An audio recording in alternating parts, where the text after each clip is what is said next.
Buenos días. Bueno, primero que nada, Rodrigo, muchas gracias por la invitación y estoy bien impresionada también con el éxito de convocatoria.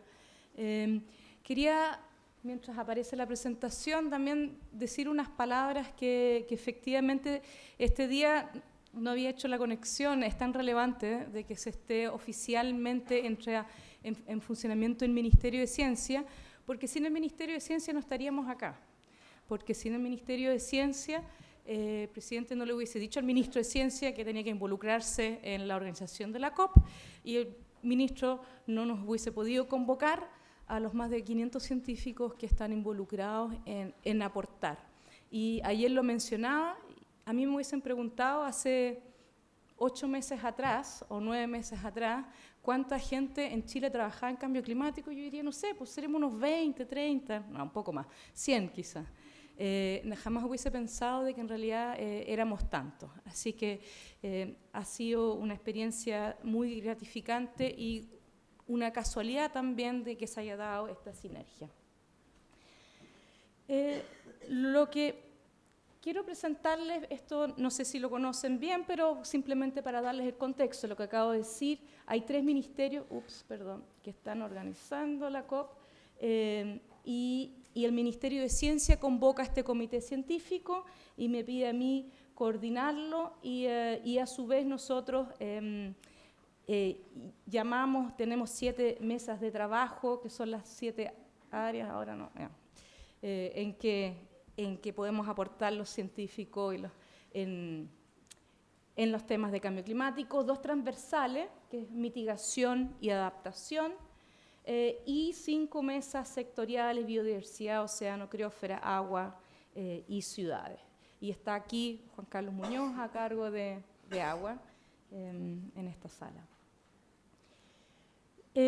Lo que quería contar ahora es un poco la relación que existe, es en realidad una larga relación entre la ciencia y la Convención Marco de las Naciones Unidas sobre Cambio Climático, UNFCCC por sus siglas en inglés.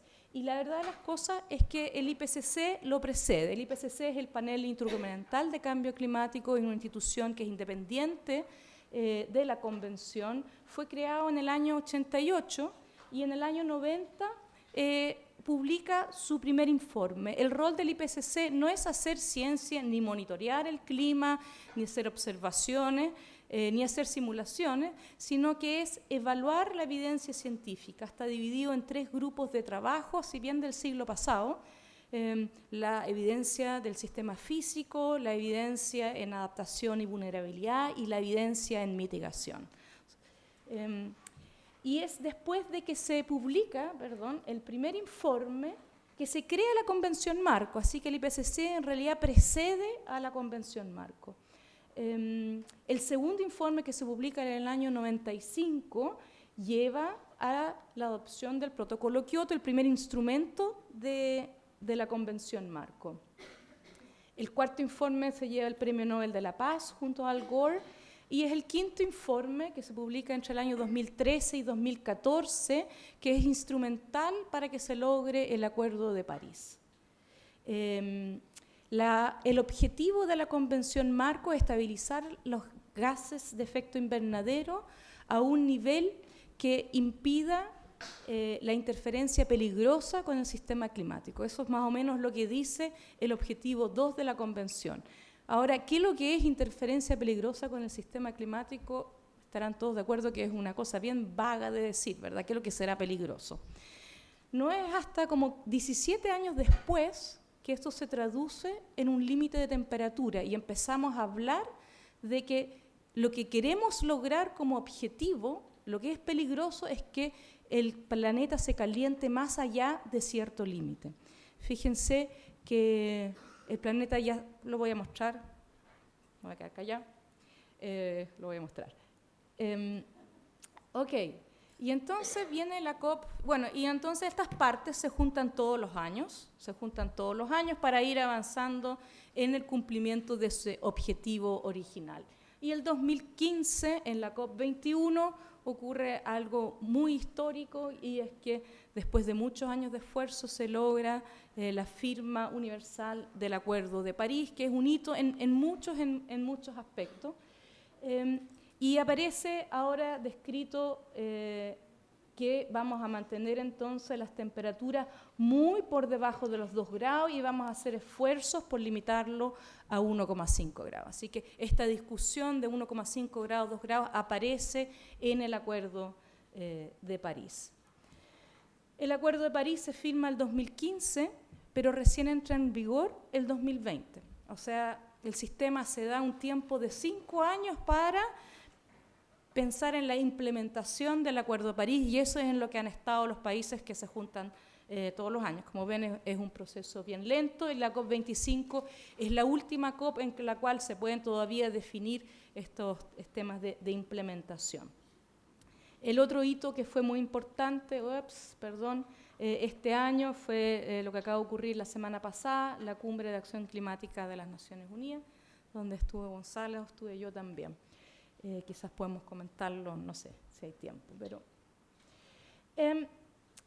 cuando aparece el Acuerdo de París y aparecen esos 1,5 grados, lo que ocurre, que es bastante inédito también, es que las mismas partes le piden al IPCC, escribimos un informe sobre qué significa 1,5 grados. Y yo creo que esto yo también lo he dicho varias veces ya. Yo cuando escuché de que el IPCC había aceptado escribir este informe, yo dije, están locos. No tenemos evidencia, no tenemos literatura, nadie se imagina un mundo con 1,5 grados. No nos imaginamos que podamos implementar acciones que nos permitan limitar el calentamiento a 1,5 grados. Y por lo tanto no existe literatura, así que ¿qué es lo que va a evaluar el IPCC? Bueno, el IPCC toma el desafío y escribe este informe, lo publica 2 años después, y es nuevamente, es un hito, es un informe completamente distinto a cualquier cosa que haya escrito el IPCC anteriormente. Y aquí está el título largo del informe. Y el título largo lo pongo acá porque fíjense de que no estamos solamente hablando de cambio climático, estamos hablando de que esto tiene que ocurrir en un contexto del desarrollo sostenible y esfuerzos por erradicar la pobreza. Así que no es un objetivo aislado con todos los otros objetivos que nos hemos puesto como humanidad y que están plasmados en los objetivos de desarrollo sostenible. Y les voy a dar simplemente los 3 titulares de este informe, y estos son: medio grado cuenta, cada año importa y cada decisión cuenta. Medio grado cuenta se refiere justamente a eso, de que el informe hace una evaluación de cómo sería un mundo con un calentamiento de 2 grados versus 1,5. Y uno podría decir, bueno, es lo mismo, medio grado, ¿cuál es la diferencia? Y no, medio grado hace una diferencia importante, son muchos los impactos que nos evitamos si hacemos el esfuerzo por limitar el calentamiento a 1,5 grados. ¿Es posible, es factible tecnológicamente todavía? Sí, lo es, pero para eso hay una urgencia, y ahí viene el cada año importa. Hay una urgencia importante si es que queremos lograr este objetivo. Ahora, este 1,5 grados no es que nos vayamos a morir después de eso, pero lo que se evalúa es que son los impactos que nos evitamos, que hacen que que valga la pena hacer este esfuerzo. Y esto no lo van a hacer los gobiernos solos. De hecho, está clarísimo, cada vez más claro, de que los estados solos esto no lo van a hacer. Aquí nos vamos a tener que involucrar todos, así que cada decisión cuenta. Para que tengan algunos de los facts que aparecen en el informe. Ay, ahora no me quiere pescar. Ahí, ya, ok, no lo toco más. Aquí está una serie de temperatura. Una serie de temperatura aparece solamente desde el año 1960, pero existe desde más o menos 1870. Más o menos 1870 es cuando comenzamos a tener una cobertura de estaciones que nos permiten calcular un promedio global anual de la temperatura de superficie de la Tierra. Y lo que ustedes ven ahí es una raya que sube y que baja. El promedio, la línea amarilla, ¿verdad? Claramente está subiendo, pero claramente también hay variabilidad. Un año es distinto a otro año. Eso lo llamamos la variabilidad natural del sistema climático. pero claramente también la temperatura ha subido. El último año que aparece ahí es el 2017. Al 2017 el promedio de la temperatura del planeta se había calentado 1 grado. Ese grado lo podemos atribuir a acción humana, ¿ya? No solamente detectamos que se ha calentado 1 grado, eso no lo discute nadie, sino que también podemos atribuir acción humana. Eso es muy importante porque eso no se había podido hacer antes, poder decir de que algo es causado por acción humana. Y con este grado ya se observan consecuencias para las personas, la naturaleza y los medios de vida. Simplemente si extrapolamos linealmente llegamos a 1,5 grados más o menos en 15, 20, 30 años más. ¿Okay? Pero también dice de que es posible todavía limitar el calentamiento a 1,5 grados. Así que eso es donde estamos. El informe habla largamente sobre cuáles son los impactos que ya se han vivido y cuáles son los impactos esperados y diferenciados entre 1,5 y 2,5, pero también tiene después un capítulo importante sobre cómo llegamos a limitar el calentamiento a 1,5 grados. Significa,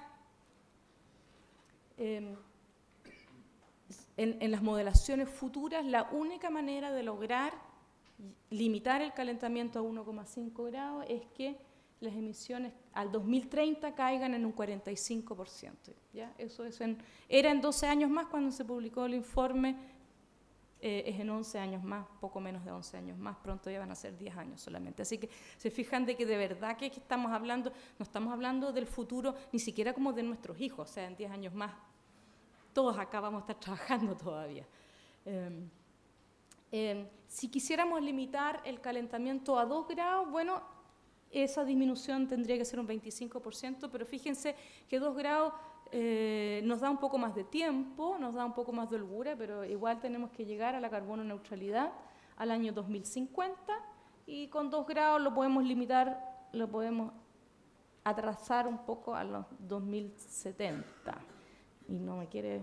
¿A dónde? Tengo que quizás ahí. Ya, no sé. Ahí, lo logré. Ok.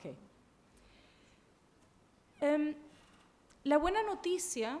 Y cuando me preguntan si es que la COP25 va a ser un éxito, hay muchas maneras de medir si va a ser un éxito o no, en muchos ámbitos distintos, pero yo diría que para el ámbito nacional, yo diría que ya ha sido un éxito, porque Chile ha decidido ser carbono neutral al 2050, tal como nos indica la ciencia, que debe ocurrir si es que queremos limitar el calentamiento a 1,5 grados. Y va a estar en una ley, en la ley marco de cambio climático. Ahora, para ustedes que son periodistas, hay un par de conceptos que son claves y que me gustaría resaltar, y es esto. Entonces estamos en el año 2016, porque el año 2016 es el último que tenemos los datos de las emisiones de Chile, que se juntan en el inventario nacional. Tenemos entonces las emisiones hoy y sabemos que al 2050 queremos ser carbono neutral, ¿verdad? Entonces, ¿cómo llegamos allá, verdad? Porque ya sabemos dónde queremos llegar, pero ¿cómo llegamos? Y uno podría simplemente... ya, ahora... lo estás pasando tú. Perfecto, ya. Ok.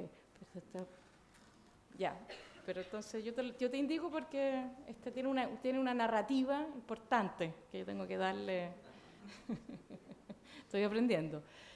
Bueno, entonces, ya, podríamos simplemente pensar, es utópico obviamente, ¿verdad? Ir en línea recta para abajo, solo una ingeniera o un ingeniero puede pensar que las cosas funcionan así. Pero lo importante es que entonces esta área bajo la curva son las emisiones que podemos emitir para limitar el calentamiento a 1,5 grados. ¿Okay? Esa área bajo la curva es nuestro presupuesto de carbono, es lo que nos podemos gastar todavía para el objetivo. Ahora sí. Ahora, podría ser la curva más bien así, ¿verdad? De que todavía sigamos emitiendo un par de años más todavía, pero si queremos mantener el área bajo la curva, tenemos que después disminuir mucho más drásticamente. Ya. Entonces, ¿por qué tenemos que mantener el área bajo la curva? Si que nos gastamos más ahora, vamos a tener que hacer un esfuerzo mucho mayor después, y eso es claramente mucho más difícil. Un par de conceptos entonces importantes es el año peak. No se ha definido el año peak, pero el año peak es importante. Si usted hay que preguntarle a ministro de Hacienda, a alguien ministro de Energía, ya, ¿cuándo va a ser el año peak de Chile? Porque si no tenemos año peak, no podemos llegar a cero, ¿verdad? Si están subiendo nuestras emisiones. Ya, ahora la siguiente. Entonces ese es un concepto importante. Ahora la NDC, que es otra sigla muy importante, Contribución Nacionalmente Determinada, por sus siglas en inglés, es el instrumento del Acuerdo de París. El Acuerdo de París es un acuerdo voluntario, pero que tiene este instrumento bien inteligentemente pensado, que todos los países se comprometen, dadas sus circunstancias nacionales, a lo que puedan, pero lo tienen que actualizar cada 5 años y cada 5 años debe ser más ambicioso. Aparte de eso no dicen mucho más. Los países son libres de escoger sus compromisos como quieran decirlo, lo cual lo hace un poco complejo, pero tiene que decir por qué mi compromiso es ambicioso y por qué es justo.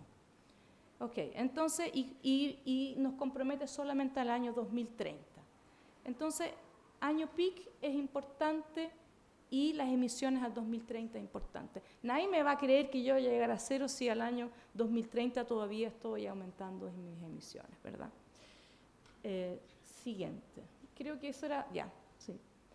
Entonces, esto es importante porque la NDC se debe actualizar el año 2020 recién, pero Chile, por ser sede de la COP25, por demostrar que es ambicioso, lo quiere presentar este año. Está en full discusión, entendemos que en un par de semanas más va a salir a consulta pública y vamos a estar discutiendo en el próximo mes si es que esto realmente es ambicioso y si es que es consistente con la carbono neutralidad al 2050.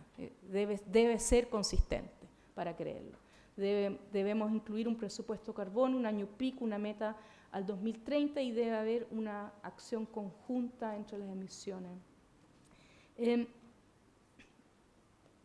Y lo otro que quería decir era que este sentido de urgencia que aparece después del informe y que aparece en otros 2 informes más que acaba de publicar el IPCC este año, lo que nos están diciendo es que lo que necesitamos aquí no son cambios, no va a ser suficiente con cambios incrementales, sino que necesitamos un proceso de transformación. Un proceso de transformación que en el sector energía en Chile ya ha ocurrido, no lo hemos llamado así, pero ha ocurrido porque las centrales a carbón van a salir, las energías renovables se han acelerado su implementación como nadie se lo esperaba, pero esta transformación debe ocurrir en otros sectores también.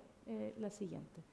Y con esto termino, simplemente darles los títulos nomás de estos otros 2 informes, que es el que se publicó en agosto, uno sobre cambio climático y tierra, y fíjense nuevamente, no es un informe que habla un tema solamente, sino que habla cambio climático, desertificación, degradación de la tierra, manejo sustentable de la tierra, seguridad alimentaria y flujos de gases de efecto invernadero.